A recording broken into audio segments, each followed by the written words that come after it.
Good morning class. Hindi class में एक बार फिर आप सबका स्वागत है।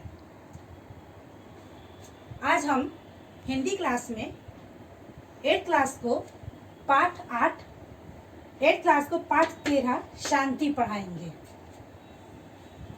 शांति पाठ जो है वो प्रसिद्ध लेखक, हिंदी के प्रख्यात लेखक विष्णु सखाराव खांडेकर के ने प्रस्तुत लघु कथा में बाल मन और प्रौढ़ मन की भावनाओं के अंतर की सुंदर अभिव्यक्ति की है। कथा में पिरोए गए चील, भील और सांप से संबंधित प्रसंगों में केवल पक्षों का ही अंतर है। घटना व संदेश एक ही है। इन तीन विभिन्न प्राणियों के शिशुओं में जहाँ मन की निश्चलता, माँ के प्रति आघात प्रेम, उसके दुख की कल्पना मात्र से ही अपने भोज्य पदार्थ को त्यागने के लिए तत्पर हो जाना तथा संपूर्ण जीव जगत के प्रति दया भाव है, वहीं उनके माता पिता अपने संस्कारों में के सहजता स्वभाव को न छोड़कर उसी के अनुरूप कार्य करते हैं। इस पाठ में लेखक ने बताया है, छोटी सी कहानी है कि एक सन्यासी जो है वो शांति के लिए कि इस दुनिया में कब शांति होगी इसके लिए प्रार्थना कर रहा है ईश्वर से। वो बराबर प्रार्थना कर रहा है। यहाँ उसने सारे उसको दिखाया है, इंसान को भी दिखाया है, जानवरों को भी दिखाया है कि वो सबके लिए प्रार्थना कर रहा है कि किस तरीके सब एक साथ मिलके रहें।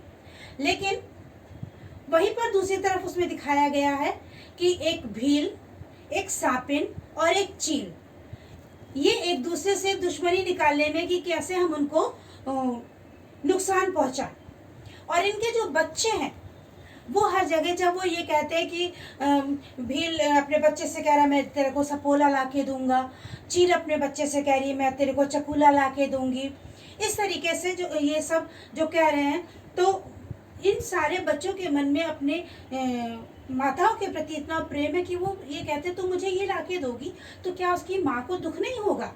तो ये जो बड़े लोग हैं, इनके माता पिता हैं, वो बच्चे तो अपना भोज्य पदार्थ जो है, जो जानवर उनको लाके दे रहे हैं मुलायम, तो वो छोड़ने को, यानी केवल इस कल्पना मात्र से कि कहीं उनकी माँ को दुख तो नहीं होगा, क्या उनकी माँ को दुख नहीं होगा। इस पर उनके माँ बाप उनसे कहते हैं, तीनों में दिखाया है कि तीनों के माँ बाप उनसे कह रहे हैं कि तुमने तो बेकार में हमारे घर में जन्म ले लिया है, तुम्हें तो साधु के घर में, उस सन्यासी के घर में जन्म लेना चाहिए था। और अंत में ये एक दूसरे पर आक्रमण करते हैं और आदमी, चील का चकुला और सांप का सपोला तीनों मर जाते हैं। और वो जो साधु है वो बेचारा अपने पूजा पाठ करके आता है, जब उनको बराबर में लेटा हुआ देखता है तो एक पल के लिए वो इस उसमें घमंड में भर जाता है कि शायद आज ईश्वर ने मेरी प्रार्थना को सुन लिया है। लेकिन जब वो पास में जाता है तो उसे बहुत ज़्यादा दुख होता है। ये इस पाठ की छोटी से मैंने आपको सारांश बताया है। इस पाठ के शब्दार्थ हैं, इसको देखिए।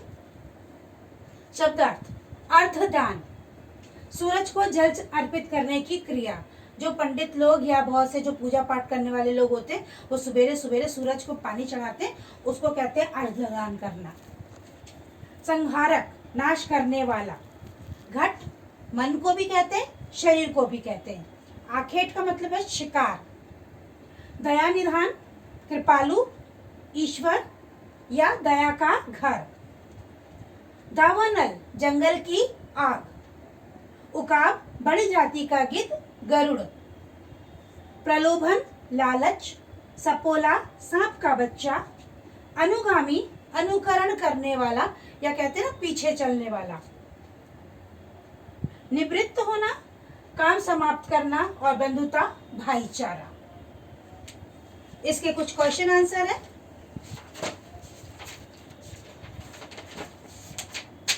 इससे पहला क्वेश्चन है, चील ने आखेट पर जाते समय चकुले को क्या समझाया। चील ने चकुले को समझाया था कि अभी तुम्हारे पंख कमजोर हैं, तुम बाहर नहीं जाना, मैं तुम्हारे लिए सपोले का सांप का बच्चा यानी सपोला लेकर आऊंगी और तुम अभी कमजोर हो, तुम बाहर मत जाना। दूसरा क्वेश्चन है, कहानी में किन अंशों से सन्यासी को अपनी तपस्या पर अहंकार व्यक्त होता है?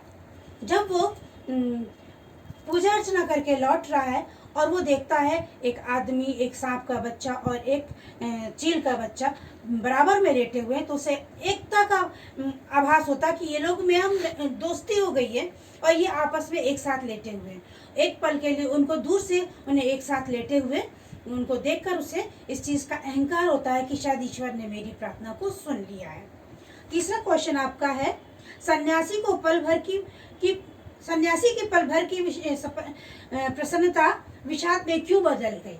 जब उसने उन तीनों लोगों को देखा कि वो आपस में प्रेम से नहीं लेटे थे, उन्होंने एक दूसरे को काटा था और वो सब तीनों मर गए थे, तब उसके दुख में वो उसकी जो थोड़ा सा उसको सुख मिला था, खुशी मिली थी कि लोगों में प्रेम भाव जागने लगा है, वो दुख में बदल गया। आगे है, कहानी में वर्णित प्राणियों के बच्चे अपने पारंपरिक भोज्य पदार्थ को छोड़ने के लिए क्यों तैयार थे? वो एक दूसरे की माता के दुख को सोचकर कि अगर एक का बच्चा मरेगा, एक का बच्चा पकड़ेगा दूसरा, तो उनकी माता को कितना दुख होगा। केवल वो ये सोचकर कि हमारे जिनको पकड़ा जाएगा एक दूसरे को, उनकी माता को दुख होगा, ये सोचकर वो उनका जो पारंपरिक प्रिय भोज्य था उसे भी छोड़ने को तैयार थे। तुम्हें तो जंगल में उस सन्यासी की संतान होना चाहिए था। चील, भील और सांपेन ने अपने बच्चों से यह बात क्यों कही? जब उन बच्चों ने तीनों बच्चों ने अपने पिता और अपनी माता से ये पूछा कि क्या उसकी माँ को, उन बच्चों की माँ को दुख नहीं होगा, तो उन्होंने बहुत समझाया कि इनके बीच में हमारी दुश्मनी चलती है, इनसे हमारी दोस्ती नहीं है, ये तो हमारा सदियों से चला आ रहा है ऐसे ही। और जब वो बच्चे समझाते हैं कि उसकी माँ को दुख होगा, तो वो तब उनके पिता उनसे कहते हैं कि तुम्हें तो हमारे यहाँ नहीं, तुम्हें तो उस सन्यासी के घर में जन्म लेना चाहिए था जो कि शांति का पाठ पढ़ाता है। लास्ट है, ये रूपक कथा हमें क्या संदेश देती है? ये रूपक कथा हमें एक दूसरे के साथ प्रेम से रहने की, एक दूसरे के प्रति दुश्मनी को छोड़ने की संदेश देती है। ठीक है, ये क्वेश्चन आंसर आपके थे, इन्हें मैं आपको लिखित दूंगी, आपको इनको करना है कॉपी में। और ये आपका कोर्स आपका अब प्रीमिट का स्टार्ट हो रहा है, इससे आप लोग ध्यान से कॉपी में करें। ओके।